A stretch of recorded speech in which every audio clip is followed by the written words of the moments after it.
Brazil আর আর্জেন্টিনার পতাকা বানাইতে আর গেঞ্জি কিনতে বাংলাদেশে যত টাকা খরচ হলো, রব্বে কাবার কসম, ওই টাকাগুলা যদি জমা হতো তাহলে বাংলাদেশের কোনো একটা থানার হলো দারিদ্রতা দূর করা সম্ভব। যত টাকা শুধু গেঞ্জি আর পতাকার পিছনে খরচ হলো।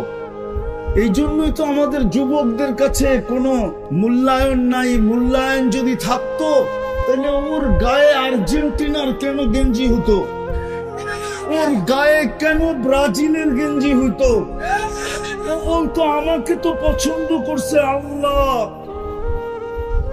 আমি আর কি চাই?